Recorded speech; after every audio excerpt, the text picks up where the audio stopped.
Muy buenos días, tengan todas y todos ustedes bienvenidos a este diplomado en argumentación jurídica. El día de hoy dedicaremos a hablar de las nociones preliminares. En particular hablaremos de la epistemología, de la semiótica y de la hermenéutica. ¿Qué es todo esto y qué tiene que ver con la argumentación? Bien, ustedes recordarán que cuando hablamos de la estructura de la argumentación, partimos de una serie de conjeturas o hipótesis que hacemos, de algún modo con base en nuestra experiencia acumulada. En realidad, nuestra mente propone respuestas, conjeturas o hipótesis para resolver algunos problemas, y lo hacemos con base en la experiencia acumulada. Ya una vez que hacemos estas conjeturas o estas hipótesis, lo que procedemos a hacer es tratar de justificar por qué lo que estamos señalando y estamos diciendo es correcto y efectivamente es adecuado y pertinente para el caso, para resolver el caso concreto. En ese sentido,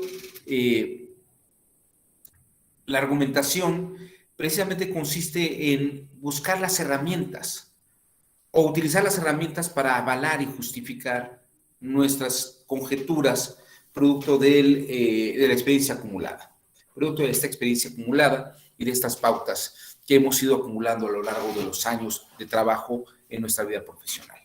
Ahora bien, dentro de estas pautas, dentro de esas herramientas, pues sin duda alguna, pues está precisamente lo que es la hermenéutica, lo que es la semiótica y lo que es la epistemología. Voy a comenzar la sesión de hoy sobre el tema de la hermenéutica. De hecho, es una palabra que tiene varias connotaciones.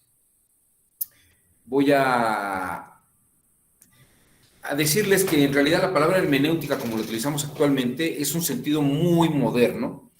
No se utilizaba en el mundo antiguo. Aristóteles no tiene un texto de hermenéutica, tiene un texto que se llama el Perihermeneias, que es sobre la forma de leer o de interpretar cosas, pero no es propiamente la hermenéutica que hoy en día tenemos, ¿no? La hermenéutica, como hoy se utiliza, es una forma lingüística nueva, que además, pues vamos a empezar, voy a compartir con ustedes algunas láminas que van a ser muy didácticas.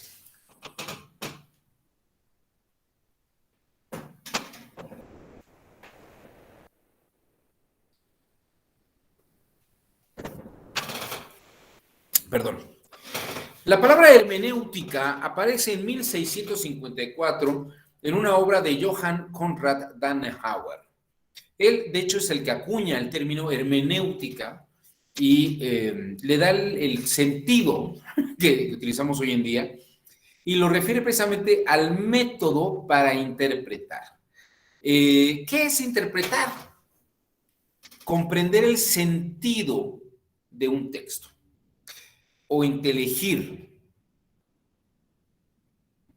Comprender o inteligir. Aquí podríamos decir que el texto, fíjense, vamos a ver dos opciones. El texto me permite sacarle cosas que están en él. Otra opción, esa es la primera opción. El texto tiene una serie de cosas y me permite sacarlas de él. La segunda opción, el texto no tiene nada y yo puedo ponerle en él cosas. ¿Qué es interpretar? Existe esta doble posición. Yo saco del texto algo que está en el texto, como si estuviera oculto en el texto, o bien yo le doy sentido al texto. Cuando yo saco algo de un texto, estoy haciendo exégesis. Exégesis. Pero cuando yo me meto en el texto, estoy haciendo eisegesis. Eisegesis. Repito, si yo saco el contenido del texto, es exégesis. La saco, exégesis. Si yo estoy agregándole un sentido al texto, es eisegesis. Inteligir es, la palabra intelligere hace referencia a la lectura interior que yo tengo en mi persona. Yo leo el texto como creo que debe leerse o el texto tiene un sentido y lo extraigo. Y aquí hay una polémica interesante sobre precisamente qué es la interpretación. ¿Interpretar es algo que está en el texto o es algo que yo le doto al texto? Esto es un tema muy interesante, porque cuando yo tengo términos muy claros, puedo hacer exégesis. Pero si la terminología o la forma en que está redactado el texto no es contundente y además da lugar a interpretaciones, y fíjense qué estoy diciendo con esto. No, cuando el texto en sí mismo no se agota, sino que da lugar a interpretaciones, yo puedo hacer eisegesis, puedo darle interpretaciones al texto que no tiene el texto. ¿De acuerdo? Puedo darle interpretaciones al texto que no tiene. Hay una explicación que me parece que es maravillosa, que hace Leonard Bernstein, este gran músico del siglo XX, pero quisiera mostrarles en un fragmento más simpático de Robin Williams, de una película que se llama La Sociedad de los Poetas Muertos. ¿Qué es darle un sentido a un texto? ¿Qué es interpretar un texto? Vamos a ver un breve fragmento. Vean ustedes esto.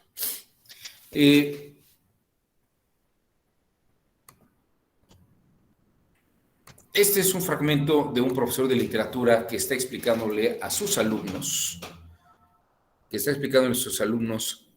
la lectura de Shakespeare. When you talk about Shakespeare, someone who writes something very interesting. Now, many of you have seen Shakespeare done very much like this. Oh, Titus, bring your friend hither. If any of you have seen Mr. Marlon Brando, no, with Shakespeare can be different. France, Romans, countrymen. Let me read. You can also imagine maybe John Wayne is Macbeth going, well, is this a dagger I see before me? Dogs? Oh, not just now. I do enjoy a good dog once in a while. Esto es darle un sentido al texto. Lo está interpretando. No es, fíjense que uno podría ir a ver el Don Juan, ¿no?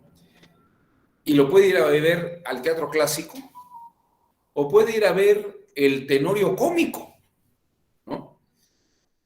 Uno puede leer Don Juan Tenorio y verlo de una manera bien buena, expresada con estilo clásico, o bien puede uno, o solía uno ir a ver el Tenorio cómico con el Loco Valdés, Lalo el Mimo, Alfonso Sayas, actualmente creo que son los hermanos, los Masca Brothers, con Eugenio Derbez, en fin, y el sentido cambia, el texto es el mismo, pero la forma de interpretar es distinta, ¿no?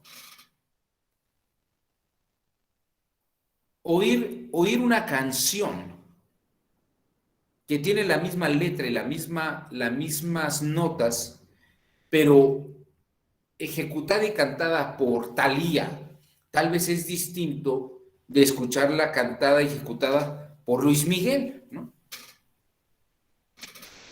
¿Cuántas versiones de La Bikina hay? ¿No? pero parece que ahora está muy de moda la de Luis Miguel. Eso es interpretar, darle un sentido al texto. Cuando las magistradas y los magistrados se sientan a interpretar la ley, el sentido necesario para aplicarlo al caso. Le están dando una interpretación para aplicarlo al caso concreto. ¿Se podría sacar el sentido de la ley? ¿Tiene un solo sentido la ley? ¿Se puede hacer una exégesis y ver un solo sentido? ¿O nos damos cuenta que el texto tiene una diversidad de formas en las que se puede interpretar? La argumentación precisamente trata de justificar y avalar formas de interpretación de un texto. Formas de interpretación de un texto. Les voy a mostrar un pequeño video, muy corto, de Leonard Bernstein, un gran músico norteamericano, que está presentando a un pianista llamado Glenn Gould. Glenn Gould. Y Glenn Gould se volvió un experto en tocar a Bach, a Johann Sebastian Bach. Porque dice que cuando uno lee las partituras de Beethoven o de Mozart, pues le dice la partitura dónde toca más rápido, dónde toca más lento, dónde tocar más fuerte, dónde tocar más quedito. Pero en el caso de Johann Sebastian Bach, nada más pone las notas. No dice cómo tocar las notas. Entonces Glenn Gould puede interpretar, hacer hermenéutica de la misma partitura de Bach, tocándola de distintos modos.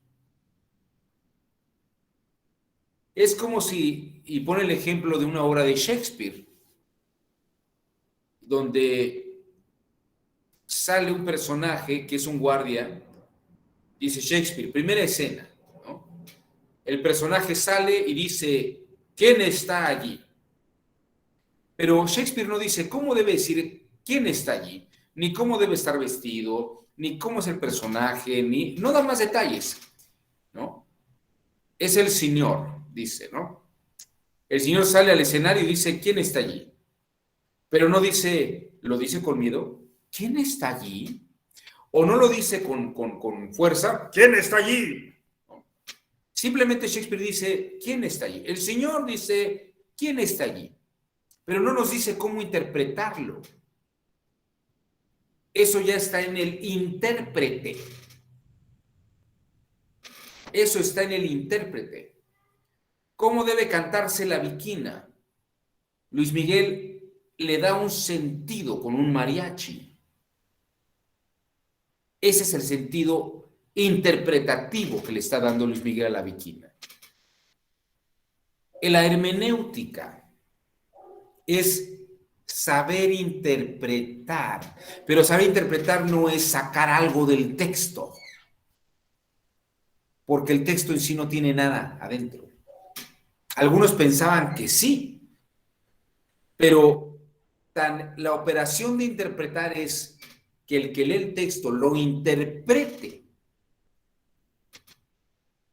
al cómo necesita el texto para la circunstancia concreta, porque aunque lo hiciera una exégesis, esa exégesis cómo la aplico al caso concreto, cómo podría ocurrir ese aterrizaje del texto a un caso concreto. La exégesis sería inútil. Es como la lectura al alto vacío, es la lectura literal. Ya tengo esa lectura abstracta, como diría Guastini. ¿Y ahora qué hago? ¿Cómo lo aplico al caso?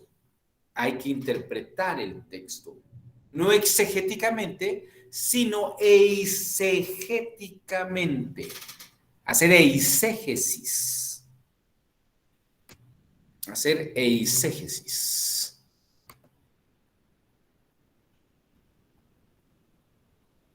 A ver, vamos a ver este pequeño video de Glenn Gould, que es muy ilustrativo.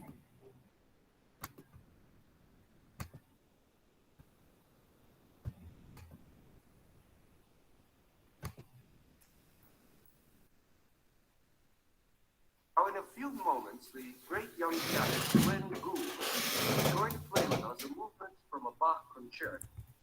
Gould and Bach have become a kind of legendary combination in spite of Gould's extreme and Bach's extreme age. Now, of course, Gould had exactly the same performance problems with Bach that our friends conductors A and Z have had with Beethoven, only more so. Because Bach, way back there in the early 18th century, belonged to a time when composers weren't being very generous with information about how to play their notes. Just look at this first page from the D minor concerto we're going to hear. We are told what instruments are playing, like a dramatis personae, and we are told what notes they play. But besides that, there's nothing but a pitifully few clues to performance.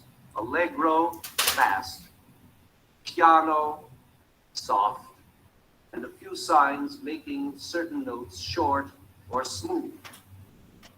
Then look at this page later on in the same work. Nothing at all but the notes. Not a word about performance, not a sign of phrasing or dynamics or accents. Now, does it mean that this whole passage is to be played with no dynamic variety at all, just as it appears on the page, like this? Well,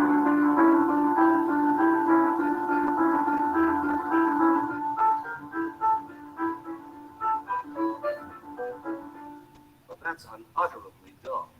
But on the other hand, to what extent can the pianist supply dynamic variety?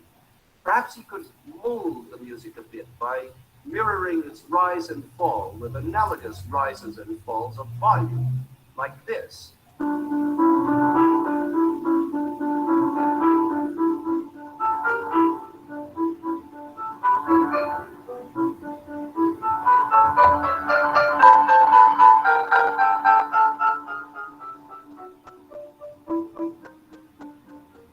Well, that might be one way of solving the puzzle. But there are countless other ways, and I'm sure Mr. Gould's way will undoubtedly be different, based on his own judgments, instincts, and highly individual personality. The problem is almost exactly like interpreting a page of Shakespeare, who was equally uninformed. Only look at Hamlet. You see dramatis personae, then you find Act 1, Elsinore, Blackwall Castle, Francisco and his foe, enter to him Bernardo, who's there? That's all. No description of the set, or of the period, the costume, the characters, nothing. Bernardo huge or tiny, 20 years old or 40. Is it a cold night, windy, cloudy, raining? Not a word, just Elsinore and who's there. Now, if we're directing Hamlet, how could we decide about that opening line of Bernardo?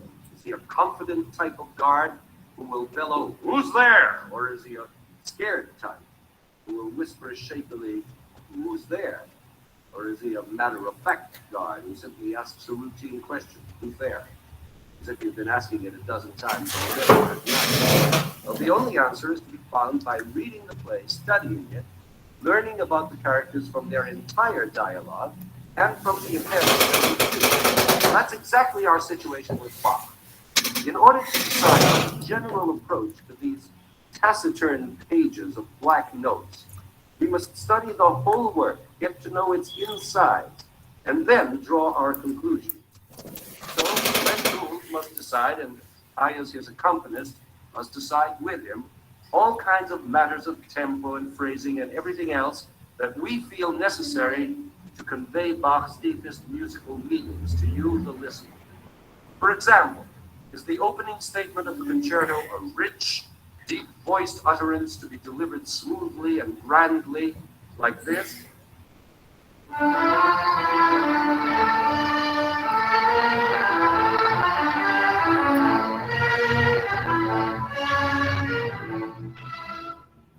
Or is it a highly inflected utterance, a sequence of short, separate little phrases, which strung together might make a more varied and interesting sentence, like this?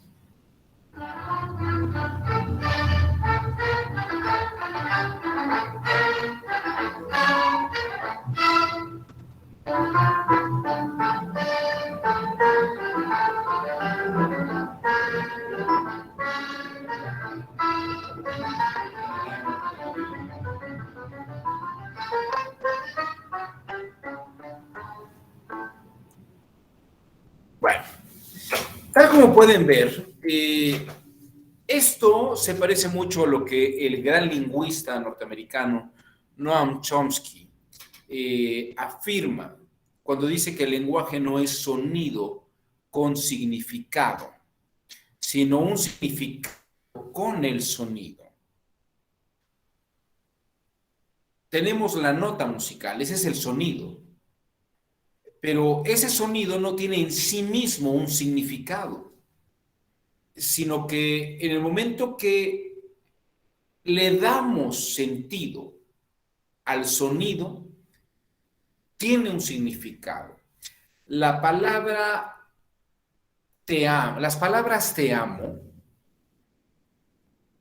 son sonidos, pero no es lo mismo cuando dos adolescentes con cara de borregos a medio morir se ven mutuamente a los ojos y se dicen uno a otro, es que te amo.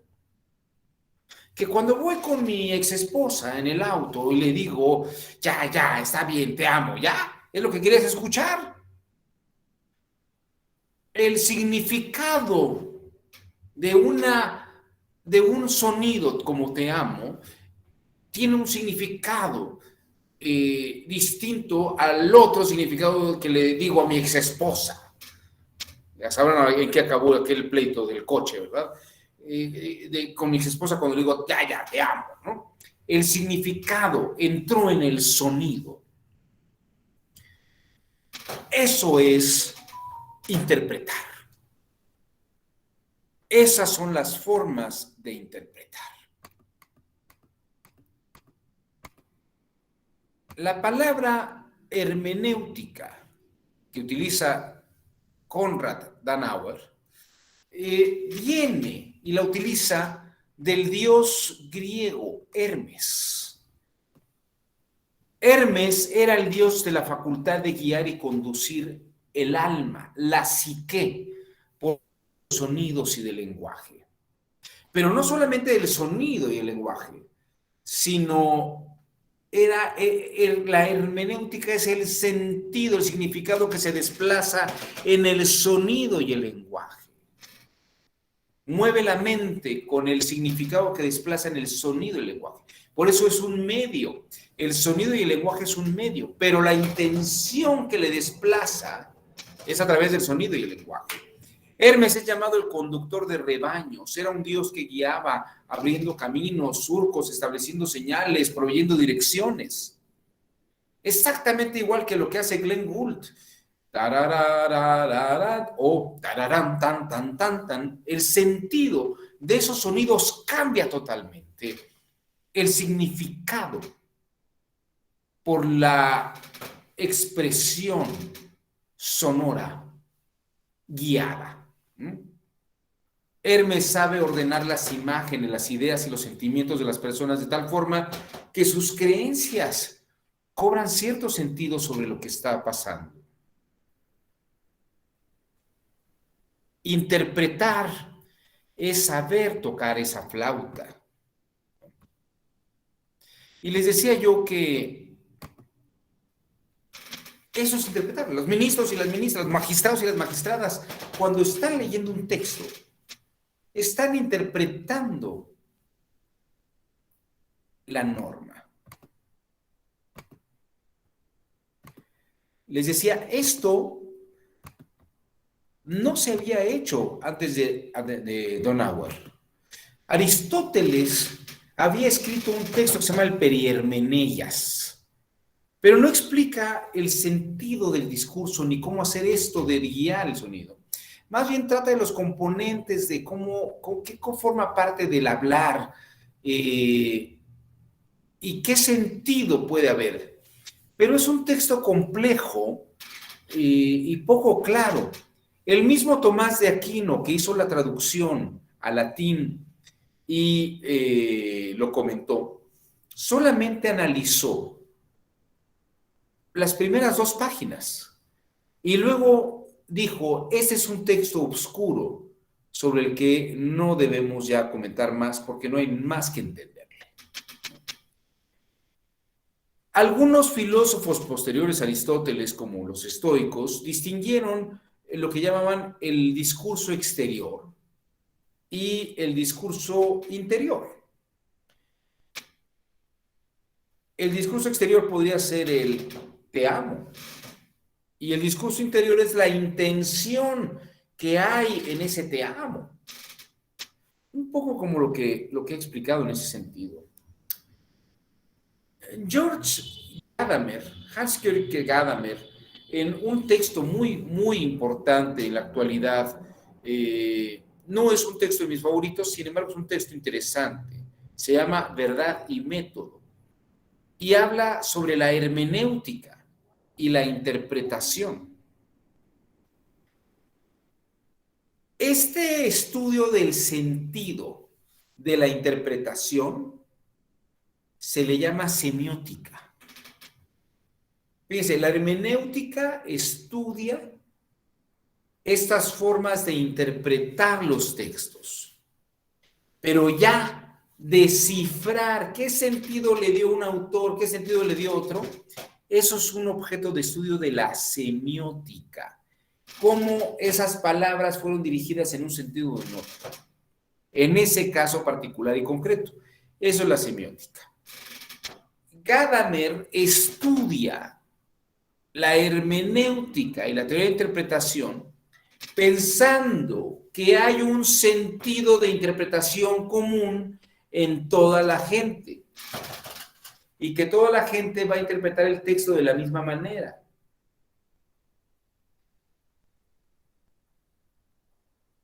Y habla sobre el texto de Giambattista Vico, donde se habla de un sentido común, una sabiduría vulgar de los pueblos, donde la gente sabría de qué habla el texto desde su punto de vista.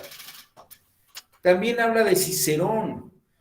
Dice que la teoría retórica de Cicerón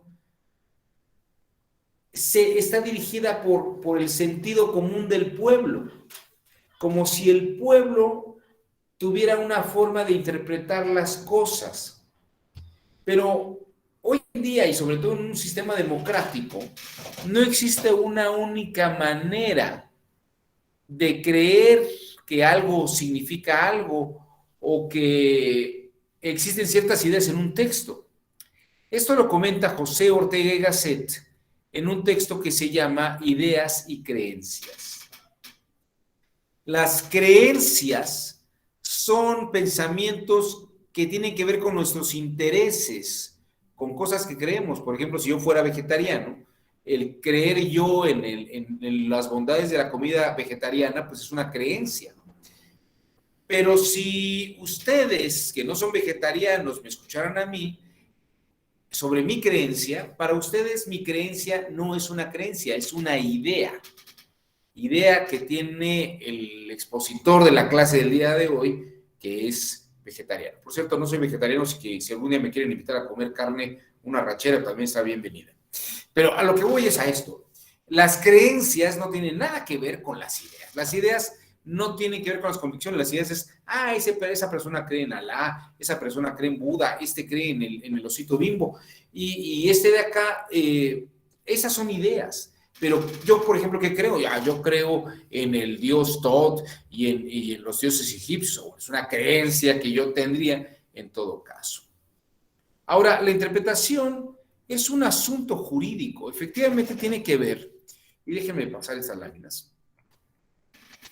Precisamente las nociones jurídicas, los términos jurídicos tienen un significado semántico, que ustedes pueden ir a ver al diccionario de la Real Academia. Por ejemplo, las palabras te amo, te es pronombre en segunda persona, amo es un verbo que denota afección, de afectividad, aprecio y cariño hacia alguien, ¿no? Ese es un significado semántico, pero el intérprete le entrega un sentido semiótico que ocurre en la práctica, por eso se llama sentido pragmático o significado pragmático. Entonces la semiótica lo que estudia son esos significados pragmáticos. Mientras que la hermenéutica dice, voy a interpretar la ley una magistrada podría escuchar cómo interpreta hermenéuticamente un magistrado la ley. Y la magistrada podría decirle, esa interpretación tiene un significado semiótico de este tipo, pero yo voy a interpretar la ley, yo cuando estoy interpretando esta ley, bajo lo que yo aprecio, le voy a dar este otro sentido semiótico. Y entonces entran los detalles y las discusiones sobre qué sentido semiótico en la práctica sería el más adecuado. La semiótica va muy de la mano con la pragmática y con la hermenéutica. ¿No? Hablamos de la palabra te amo. Fíjense ustedes, por ejemplo, si yo digo, yo no prometí darle dinero, voy a poner acento en la primera palabra y luego voy a volver a repetir la frase, pero poniendo acento en la última palabra. Perdón. Escuchen ustedes y díganme si es lo mismo. Yo no prometí darle dinero. Lo repito, ¿eh? Yo no prometí darle dinero. Ahora voy a hacer una segunda interpretación con otro sentido semiótico. Yo no prometí darle dinero. Lo repito. Yo no prometí darle dinero. Si se dan cuenta, la diferencia de acentos entre una frase y otra, la interpretación de una frase y de otra, mi interpretación de una frase y otra, cambia el sentido semiótico del texto. Cuando yo digo, yo no prometí darle dinero, podríamos considerar o interpretar, semióticamente hablando, que esta persona no prometió darle dinero a esta otra. Pero tal vez esta persona sí recibió una promesa, pero no de él, sino de ella o de alguien más. En cambio, cuando decimos, yo no prometí darle dinero, es que esta persona sí prometió darle algo, pero no fue dinero. Tal vez prometió darle su amor, prometió darle un coche, prometió darle una ventaja en el concurso, o le prometió darle unas respuestas a un examen, o le prometió algo. Vean ustedes cómo el sentido semiótico se desprende de las formas de interpretación hermenéutica del texto. En el derecho no hay un estilo literario. El derecho tiene un parecido muy grande a la obra de Shakespeare o a la obra de Johann Sebastian Bach. El texto mismo no nos dice dónde hay que poner los acentos. Y es que esto no sería correcto hacerlo, porque la ley debe interpretarse para poderse adecuar al caso concreto.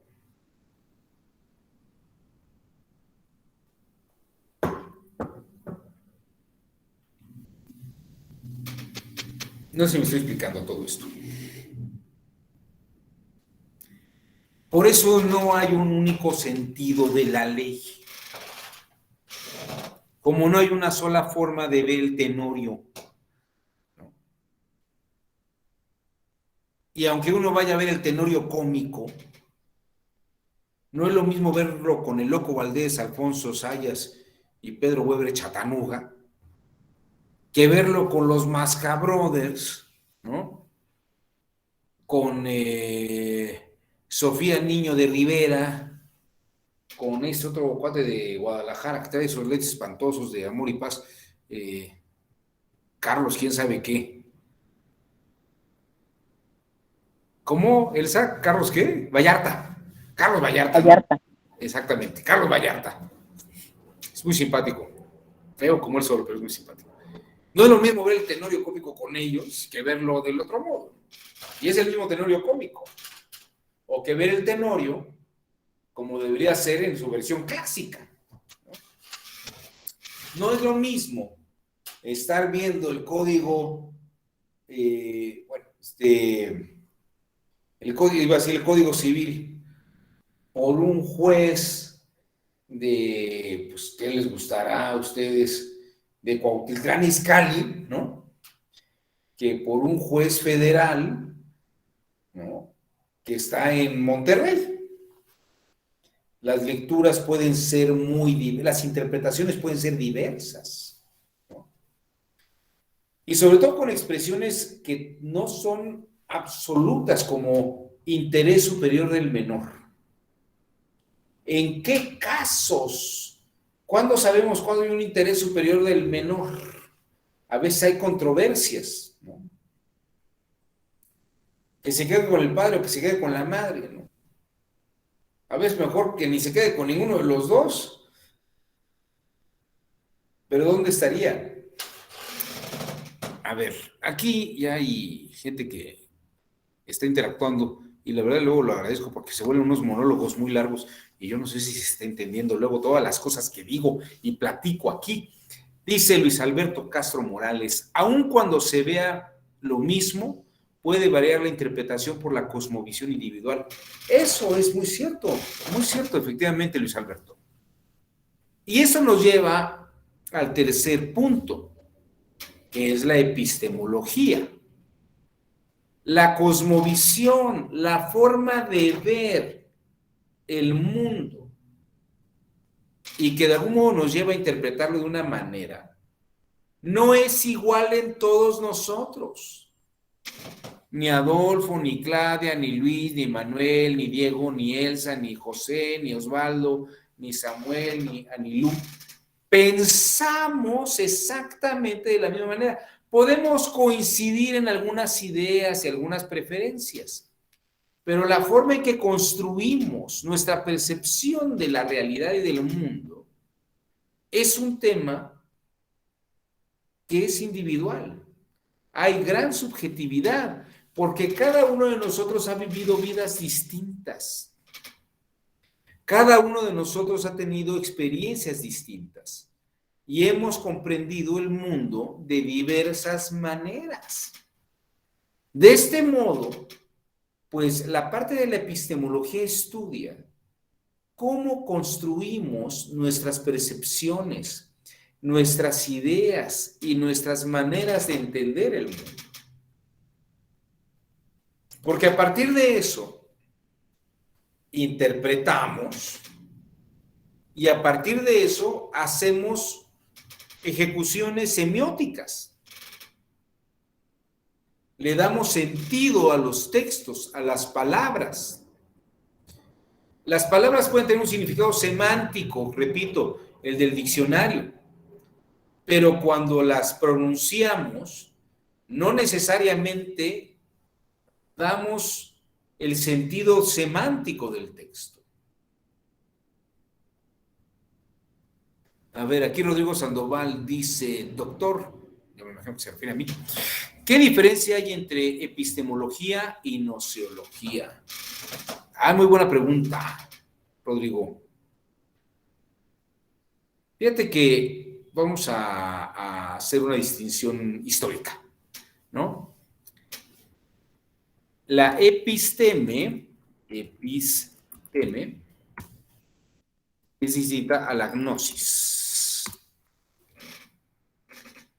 La episteme, para los griegos, tiene que ver con la ciencia y con lo que es racional. ¿De acuerdo? Es un conocimiento científico. Pero fíjate que en el siglo III, entre el siglo I y el siglo III de nuestra era, cuando aparece el cristianismo, hay un movimiento filosófico que, considerando que la escritura es revelación de Dios, mezclan no solamente, se mezclan los elementos filosóficos, científicos, diríamos, con las doctrinas y las revelaciones de la Sagrada Escritura. O luego también lo harán con textos sagrados de otro tipo, ¿no? Y lo que se llama la gnosis es el conocimiento generado en un momento histórico, no solamente conocimiento científico, sino que se da en una mezcla de conocimiento revelado también. Los evangelios, el Antiguo Testamento. Aunque en griego la palabra gnosis y episteme sean muy parecidos, gnosis es como sabiduría. Bueno, más bien al revés. Episteme es como sabiduría. Epistemología es como sabiduría, que va más relacionada con una especie de ciencia. Y la gnosis es un tipo de conocimiento más allá de la sabiduría racional. Es un conocimiento que incluso contempla elementos intuitivos y también textos revelados. Eso es históricamente hablando la diferencia entre lo que es la gnosis y lo que es la episteme. La episteme es más filosófica y la gnosis contempla elementos, además de filosóficos, religiosos.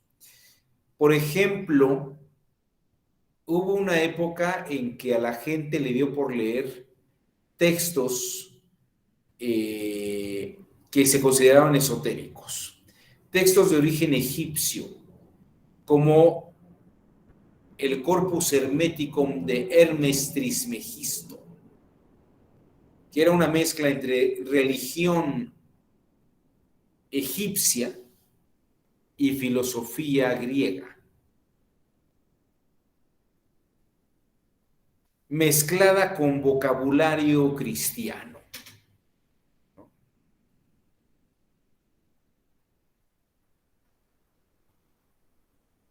Muy, muy interesante todo ese tipo de cosas, medio esotéricas, ¿no? Hermes Trismegisto. Y lo que era propiamente la gnosis era estudiar esas cosas religiosas. Y era un tipo de conocimiento de sabiduría, pero no sabiduría racional, sino era como una sabiduría que uno le iban revelando y que uno tenía que ir como estudiándolo.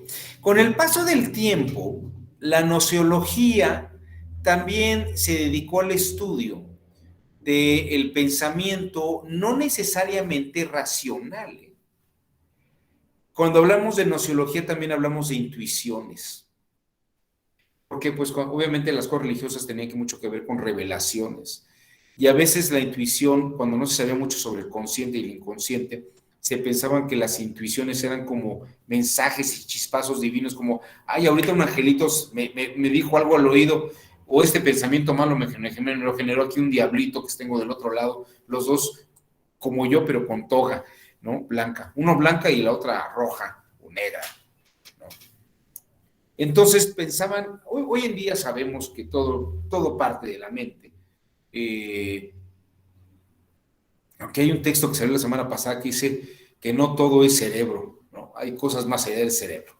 Habría que preguntarse esto. Pero la gnosis va más por esa parte de la mente, de las cosas que son un poco holísticas e intuitivas, ¿no?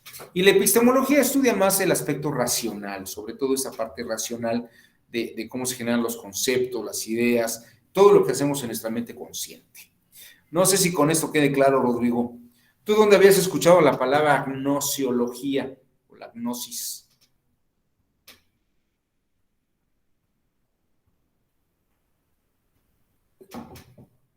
Ya me dejó aquí hablando, Rodrigo, cosas que, bueno, ya se fue. Pues qué gacho. Bueno, no sé si con esto queda claro. Pues sí, Elsa, no te ríes, la verdad es que aquí me tienen explicando sobre, mira, ya apareció. Pues ahí está, la gnoseología la había escuchado en el conocimiento místico. Ahí está, ¿no? Nuestro amigo Rodrigo Sandoval se dedica a leer cosas místicas. Sí, ese es el sentido que le da la gnoseología, mi estimado Rodrigo. Pero bueno, aquí como conocimiento subjetivo. También tiene mucho que ver con esto. Bueno, no sé si quedó clara la distinción. Espero que sí. Bueno, son 9:50. Vamos a hacer un breve receso de 10 minutos y regresamos para ver la segunda parte de este curso. Vamos a detallar un poco más qué es la epistemología contemporánea y cómo se va conectando todo esto con la argumentación. Gracias.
Volvemos aquí a nuestra sesión del día de hoy, hablando sobre hermenéutica, semiótica y epistemología como nociones preliminares de nuestro diplomado en argumentación jurídica, aquí en la Escuela Judicial Electoral.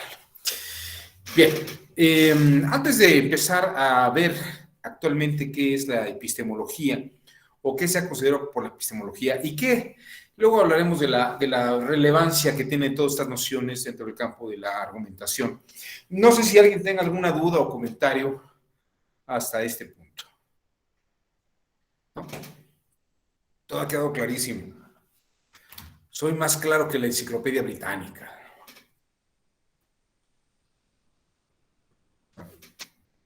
¿Usted, Adolfo Alarcón, alguna duda, comentario? ¿Quiere comentar algo o no nos quiere comentar nada? Buenos días, doctor. Por el momento nada, no quiero comentar. Bueno.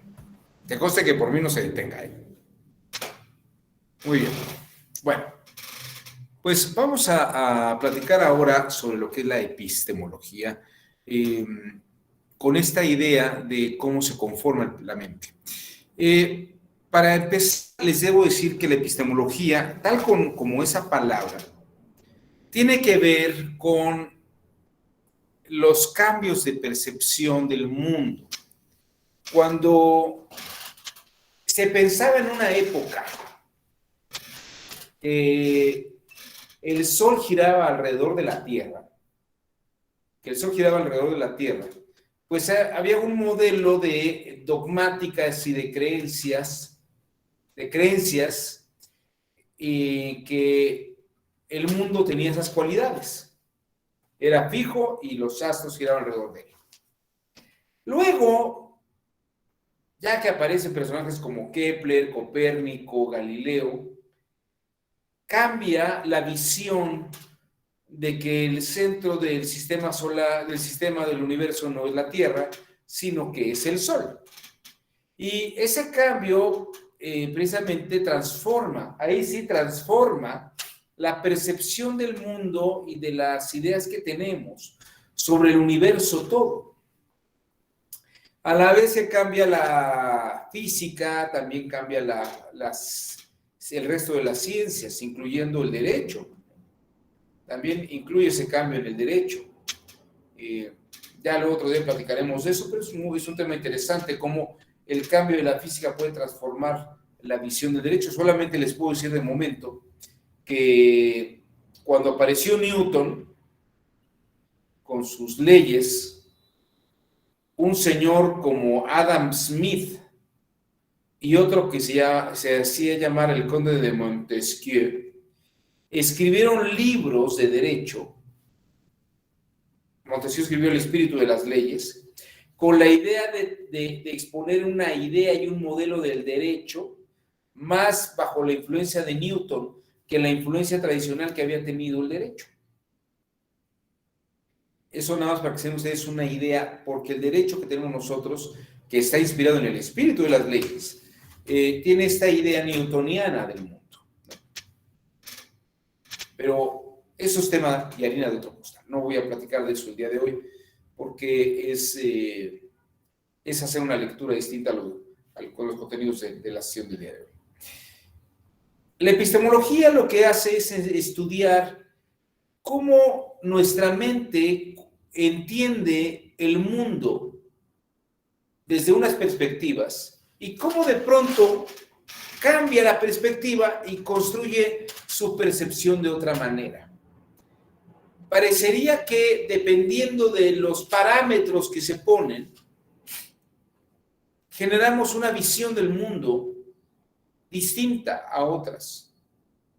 Y que bajo esas perspectivas del mundo, algunos interpretamos el mundo de ciertas formas y también interpretamos las leyes del mundo y las leyes jurídicas y los comportamientos humanos.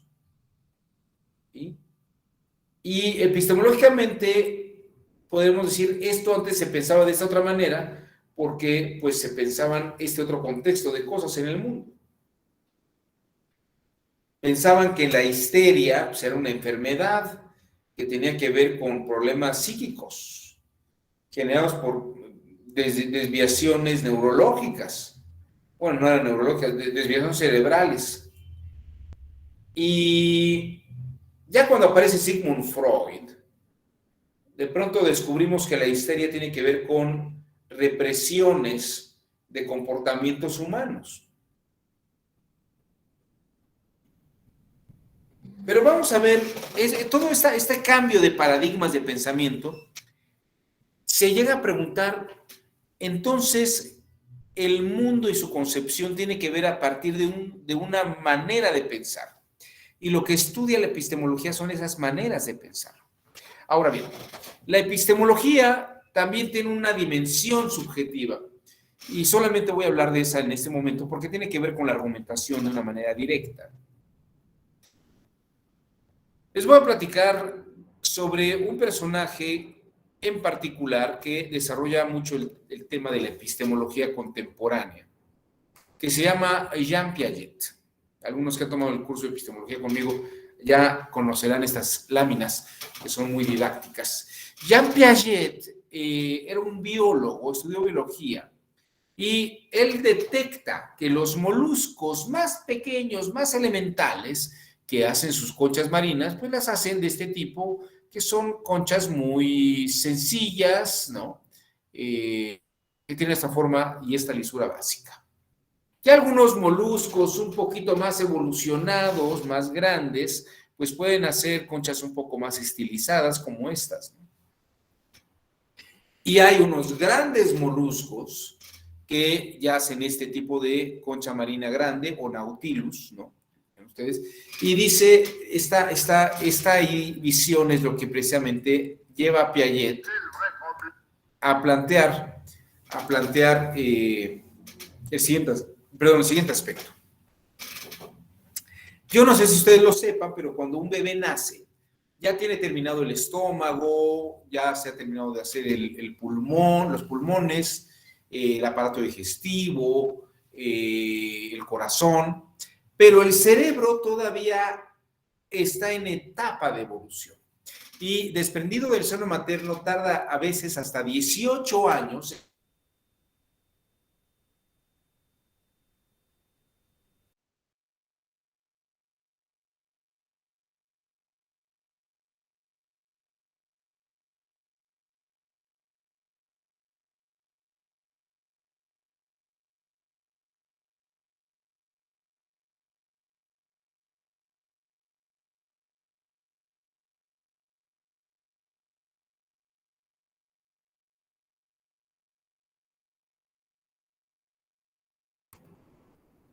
Piaget de los 4 y los 7 años, concreto, solamente razonan sobre lo que ven directamente, ¿no? Por ejemplo, Piaget en un laboratorio, se llama Laboratorio Binet, en Francia, él es suizo, pero trabajó en Francia una temporada larga, ponía 6 rosas rojas y 3 margaritas, y les preguntaba a las niñas y los niños sobre si había más género o especie, ¿no? Y le decían, ¿qué hay más, flores rojas o flores? ¿Qué hay más, flores rojas o flores?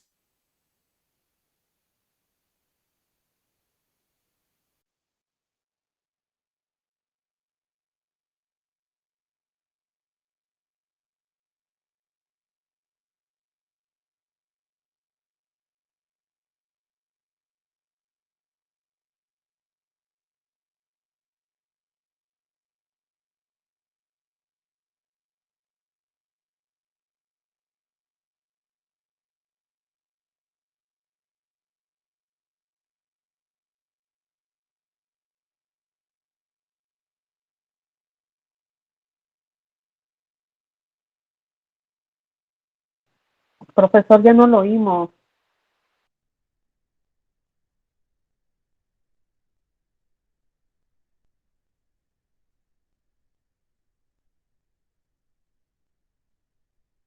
Permítanme, por favor, estoy localizándolo.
Perdón, de pronto me fui, no sé dónde me quedé.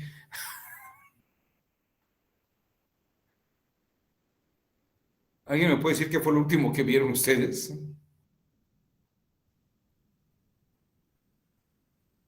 Sí me ven aquí, ¿verdad? O ya se perdió la señal. Sí, estaba hablando sobre los moluscos chicos y grandes y los más grandes. Ya no terminé de decir sobre los más grandes, creo. Ah, desde entonces ya no me habían visto. Sí, desde ahí, doctor, ahí los El moluscos desarrollo pequeños del se quedó. cerebro. Ah, qué barbaridad. Bueno. Y ya no vimos esos últimos moluscos. Es un problema porque como pongo toda mi pantalla completa, a ver. Los Se últimos, quedó en la parte de las flores y donde decía que el desarrollo de los bebés, y que decía que hubo un estudio donde puso a unos niños y que las flores, las rosas rojas y unas margaritas, y que le hablaba del género y especie. ya, pero entonces sí hablamos de las flores. Sí, Ah, bueno. Y les platiqué de mi hija, todavía escucharon lo de mi hija. O ya no hablaron de mi hija. no, Yo ya no. no. Ah, bueno, les decía que el pensamiento concreto es, las niñas y los niños decían, hay más flores rojas que flores. Y le decía, ¿pero por qué? Pues nada más hay 3 margaritas y hay 6 flores, 6 rosas rojas, ¿no? Entonces hay más flores rojas. Pero claro, está respondiendo sobre lo que está viendo, pero no es capaz de entender la abstracción de que todas son flores. ¿Qué hay más, flores o flores rojas? Y dice, nada más hay 3 margaritas y hay 6 flores rojas, pues hay más flores rojas. Pero es porque el pensamiento que tienen es un pensamiento concreto, lo que llamamos el pensamiento concreto, el pensamiento sobre lo que estoy viendo directamente. Les decía que cuando mi hija tenía 4 años, llegué a la casa de leyendo a Piaget y le puse 4 tenedores y 2 cucharas. 2 cucharas. Y entonces le preguntaba a mi hija Daniela, ¿qué hay más, cubiertos o tenedores? Se me queda viendo y me dice, ¿qué no estás viendo, papá? Son 4 tenedores, 1, 2, 3, 4 y solamente 2 cucharas. Por lo tanto, hay más tenedores que cucharas. Le dije, sí, Daniela, pero todos son cubiertos.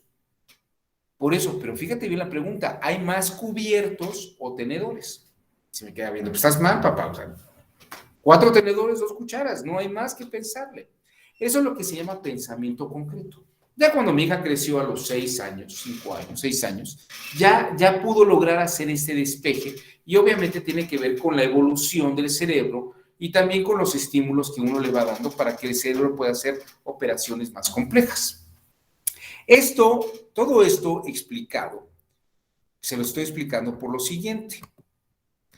Para Aristóteles, el pensamiento, la mente era una tabula rasa, era una tabla en blanco. Entonces, cuando yo veía algo desde el empirismo aristotélico, mi mente lo registraba. Algunos autores como Platón o Kant dicen, nosotros ya tenemos algunas ideas en nuestra mente, pero no las hemos hecho conscientes. Cuando vemos algo en el exterior, nuestro cerebro lo visualiza y lo identifica con formas previas de nuestra mente, formas a priorísticas, antes de nuestra experiencia. Pero piensen ustedes, en el caso de Piaget, dice, si una niña o un niño está en los 3, 4 años, ve un cubo o un cilindro, su mente nada más le alcanza a llevar a entender un cuadrado y un círculo. La forma del cilindro es muy complicada.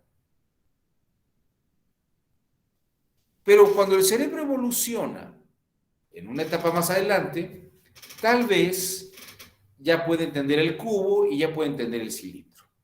Bien. A este proceso se le llama constructivismo. Se le llama constructivismo. Y es precisamente lo que estudia Piaget en la parte epistemológica. cómo nuestra mente percibe las cosas de distintas maneras. Entonces, ¿qué es lo que pasa? A partir del modelo epistemológico, las niñas y los niños interpretan la realidad de una manera y le dan un sentido semiótico. Pero cuando evoluciona el cerebro y tiene otro tipo de formación, interpreta el mundo de otra manera y le da otro sentido semiótico. Ahora, puede haber adultos que sigan haciendo pensamiento concreto porque no han ejercitado la mente con materias abstractas como física, química, biología, álgebra, como le pasa a esta muchacha. Vean ustedes cómo entiende las cosas.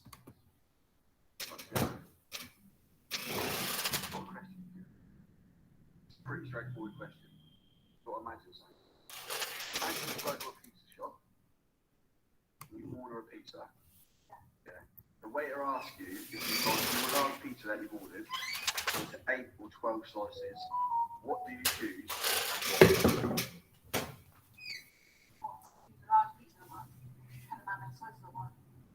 Oh yeah, yeah. So do you want to cut an 8, Madden, or 12? 8. Why 8? Well, you don't eat 12. You don't think you could eat 12? You don't think you could eat 12. So what pizza would you have, by the way? Why?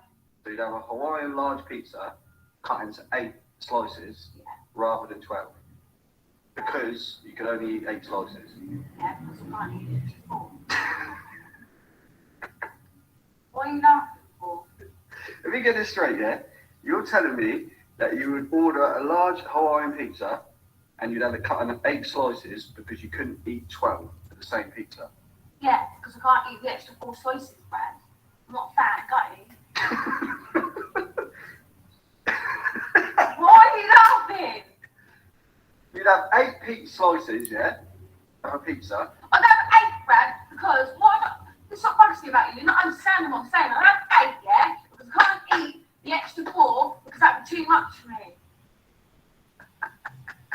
Why are you laughing for, Dean? I'm the din. Right, so let me get this straight. You've got a large pizza, yeah? Yeah, I've got a large Hawaiian pizza. He asked me, Benny, how many slices would you like that cut into? I say 8, please, sir. And then he comes out and wants 8 pieces. And you ask me, why have I done that? Because I can't eat the extra 4 fucking bits. What is so hard to understand about that? But it's the same pizza, Jed, so it'd be the same amount, wouldn't it? How would it? There's 4 extra bits of pizza on my plate. Oh. Maybe now. Right, so would these 8 slices be the same size as the 12 slices? Oh, I don't know. I don't cut fucking pizza for a living, Brad. No, it's just common sense, isn't it? Would they be the same size? Do I cut pizza for a living? So how... Where's your fucking pizza when you go to a pizza restaurant, John?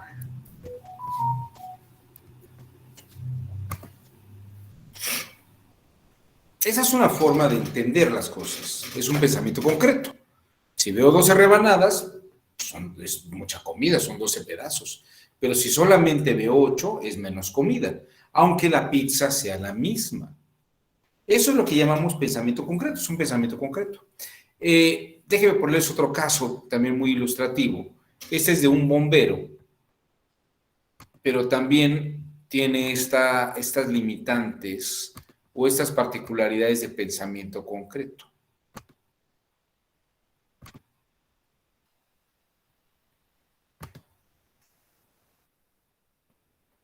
When I was 6,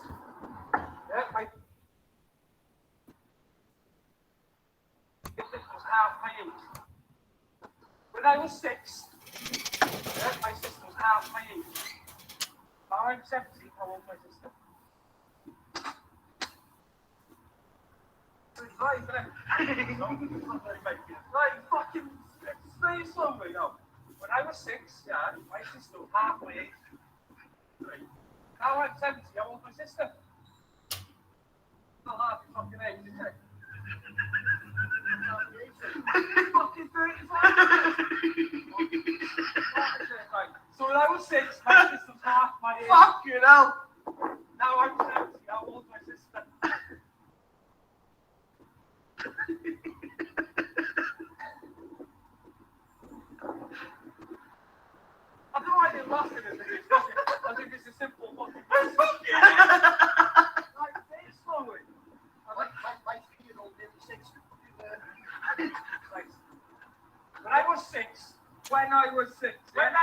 Just checking the question out, right? I'm 6, yeah. My sister's half my age. Now I'm 70, how old's my sister? Fucking 35. Fucking when I was 6, my sister's half my age. So how old was he? 3. So now I'm 70, how old's my sister? Well, I'm still 35. I'm trying to relax, you know. That's not me, so you're 60. I can't do my maths here, hang on. I've got this now, I've got this. Oh, Fucking my hell. God. Let me fucking shut up and let me fucking think, right? Right, start again now. When you were, and now you're 46, right? So you're 70, so 64 years or something like that, yeah. So, 38. Right, 64, almost half of 64. Half of 64. No. Here, come on. When I was 6, my sister was half my age. 3, yeah. Now I'm 17 and all this is 30. Fill off your fucking. She's only 3 years younger than me, that's cunt.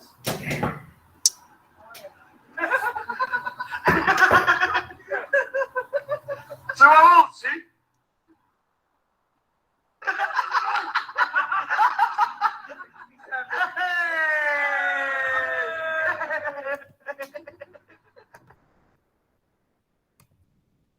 Bueno, entonces ya ven que es un problema, bueno, no es un problema, es una peculiaridad de mentes que no tienen desarrollado esas capacidades abstractivas. Cuando, a pesar de que el cerebro ha evolucionado, si no se le estimula al cerebro, uno se queda razonando a esos niveles epistemológicos básicos concretos. Por eso es bueno estudiar cosas como álgebra, química, biología. En teoría, la gente que termina la secundaria y está en la preparatoria desarrolla una capacidad abstractiva mayor que la gente que se queda a nivel de primaria o de secundaria. Ahora, ¿qué tiene que ver esto con la argumentación jurídica? Que un argumento tiene que estar ajustado a un modelo epistemológico que sea fácil de interpretar por la persona que está a nivel epistemológico y tenga estos semióticos. A ver, aquí alguien ha escrito algo en el chat. Luis Alberto Castro Morales. ¿De qué manera se estimula esta capacidad? Bueno, mi estimado Luis Alberto, hay varias cosas. La primera es aprender a leer y escribir. Y no solamente me refiero a que uno pueda leer lo que está en el libro de primaria. Me refiero y que sepa poner las letras y poner palabras, sino me refiero a que lea constantemente.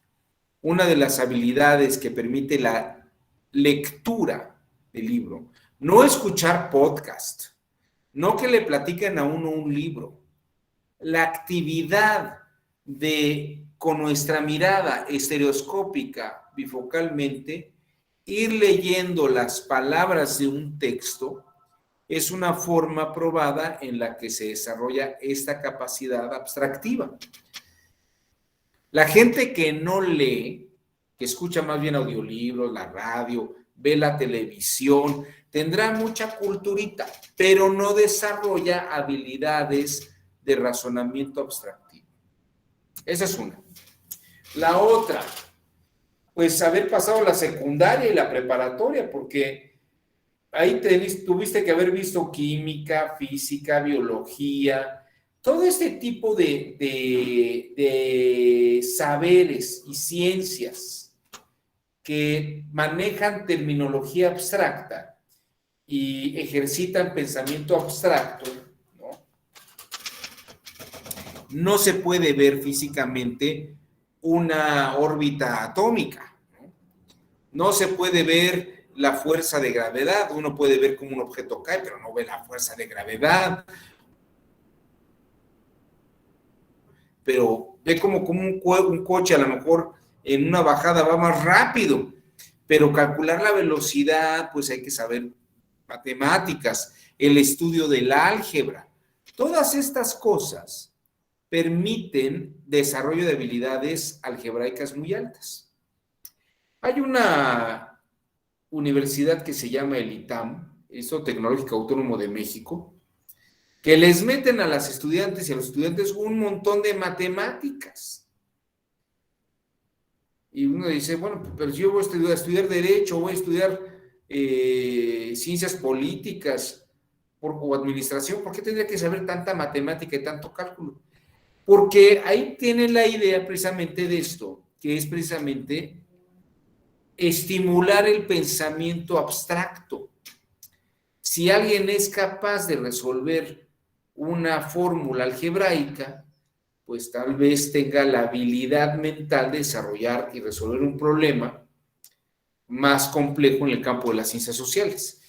De hecho, hay una colección de libros, Luis Alberto, que se llaman los grandes libros. En inglés, la colección se llamaba los Great Books. Great Books. Los implementó en Chicago. Bueno, el que los diseñó es un cuate apellidado Adler. Y el que los implementa, por ejemplo, en la Universidad de Chicago, es un señor que se llamó Robert Hutchins. Robert Hutchins. Él fue el decano, fue rector de la Universidad de Chicago. Y fíjate, Luis Alberto, y fíjense todos, que Robert Hutchins daba selecciones de libros a los estudiantes de todas las carreras, pero los ponía a leer a Platón, los ponía a leer a Kafka, los ponía a leer a Aristóteles, los ponía a leer a Descartes, los ponía a leer a Newton, los ponía a leer a Kant, a Hegel, ¿no?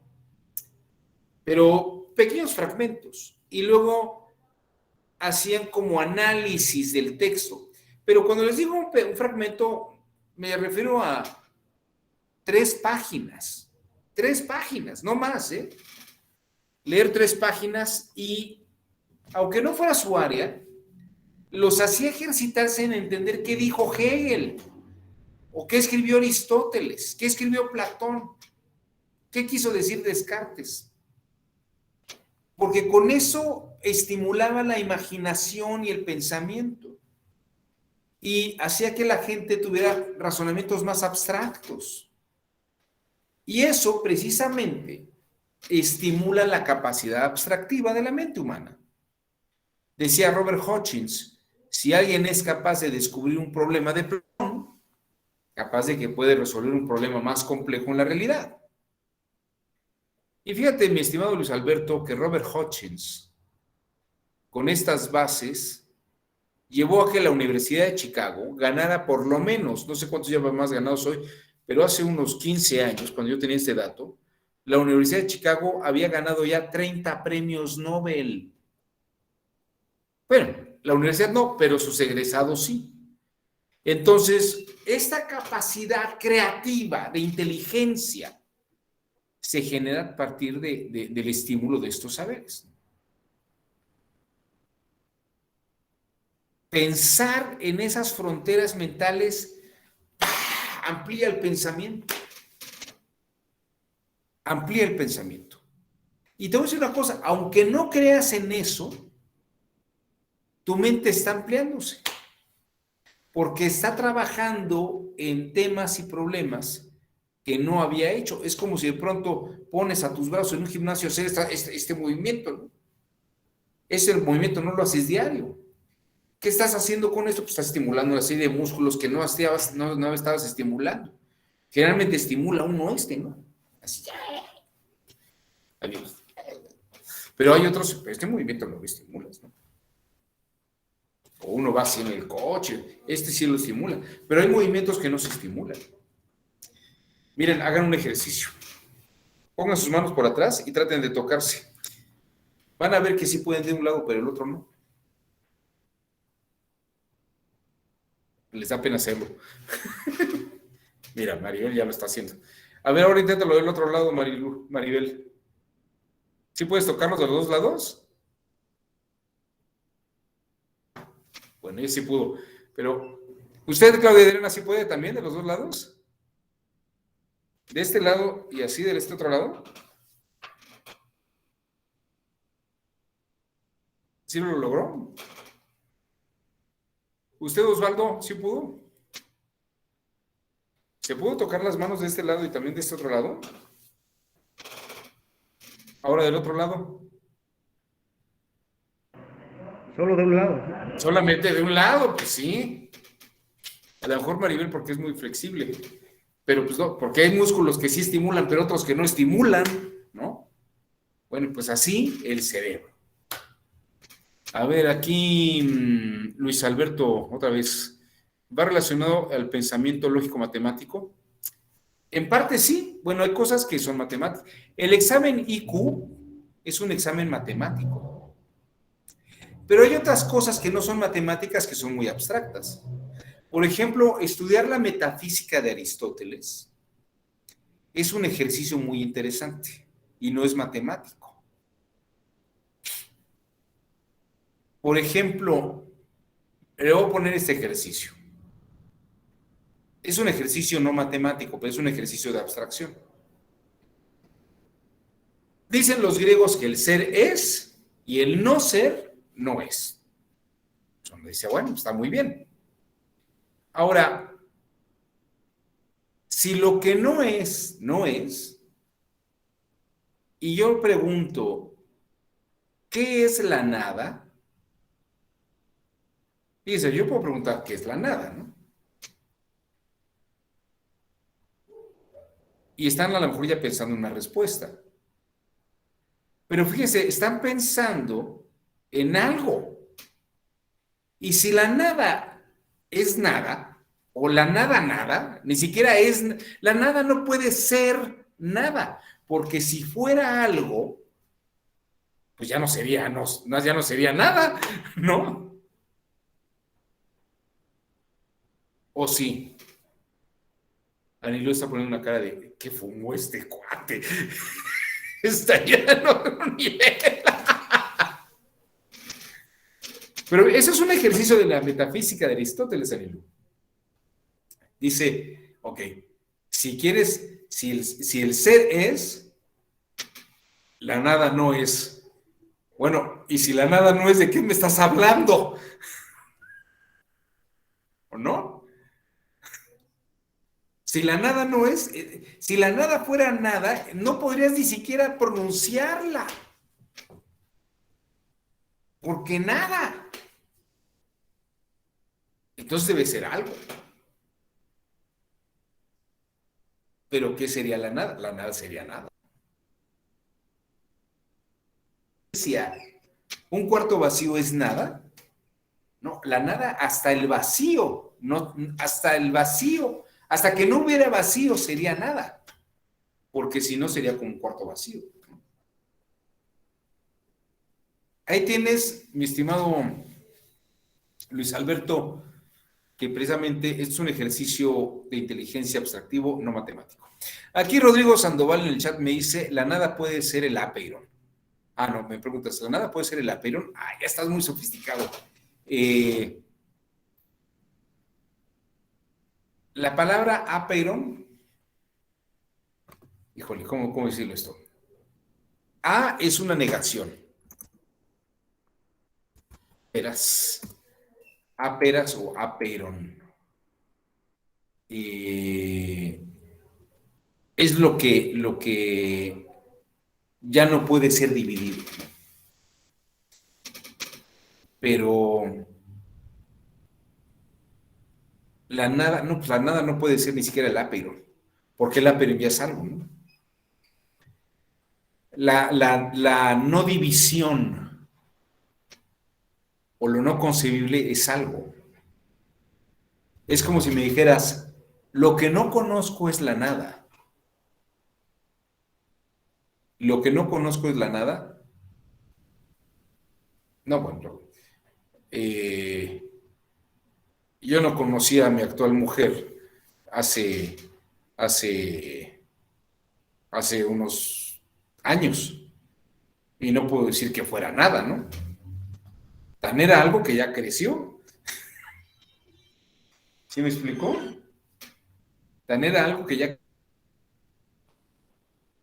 Entonces, lo desconocido o lo no conocido no quiere decir que sea nada. Pero ahí tienen un ejercicio metafísico. O ahí les va otro ejercicio. Eso es el ejercicio de Aquiles y la tortuga. Aquiles era un gran campeón. Y va a haber una carrera donde Aquiles, para darle una ventaja a la tortuga sale 5 minutos antes que Aquiles. Entonces Aquiles va detrás de la tortuga. Pero como ya le dio 5 minutos previos a la tortuga, por más rápido que corre Aquiles, la tortuga siempre va llevando una ventaja. Entonces dice, el problema es que Aquiles nunca alcanza a la tortuga. Claro, en la vida práctica ustedes me pueden decir, no, pero si le mete más velocidad, claro que la rebasa. Y les voy a decir por qué era un problema. Porque en la época de los griegos no concebían la aceleración.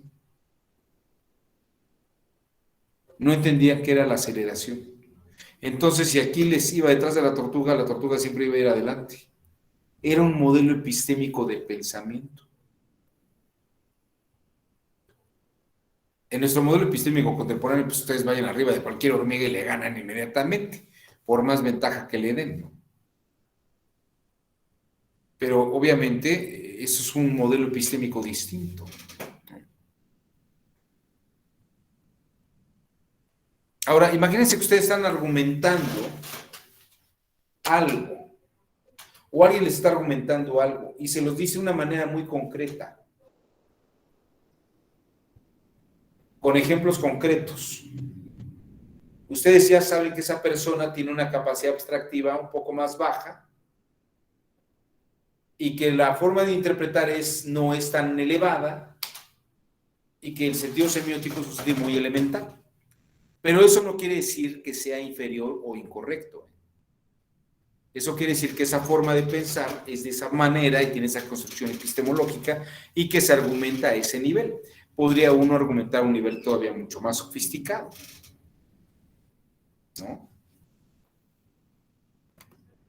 No sé si hasta aquí hay alguna duda de esto que he estado explicando hasta este punto. Dudas, comentarios, ¿no? Estas son algunas nociones que habría que considerar en esta introducción a la argumentación jurídica. Ya ustedes verán el día de mañana con el doctor José Ramón Narváez otro tipo de aspectos antropológicos, sociales. Hoy solamente nos hemos adentrado en el universo mental de los individuos.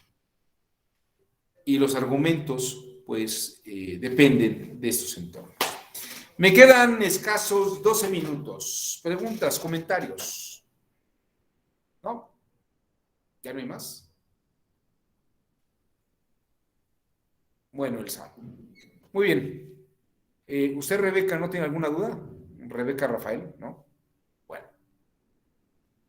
Pues les agradezco su generoso tiempo. Espero que haya sido interesante la sesión del día de hoy, hablando de lo que es la epistemología, la semiótica y la hermenéutica. Espero que sea algo de provecho y que la próxima vez que hablen con alguien, no juzguen las ideas. Traten de comprender qué nivel de abstractividad tiene, cómo interpreta, y si está interpretando bien o podría haber interpretado mejor, y también los sentidos semióticos que desplacen su afirmación. Que tengan muy buen día. estamos prácticamente a nada de comenzar el fin de semana. Espero que tengan un muy buen fin de semana, que además es un fin de semana de puente. Que les vaya a ustedes muy bien. Nos vemos. Gracias por todo. Gracias, hasta luego. Gracias, doctor. Gracias, doctor. Gracias, Hasta doctor. luego. Adiós.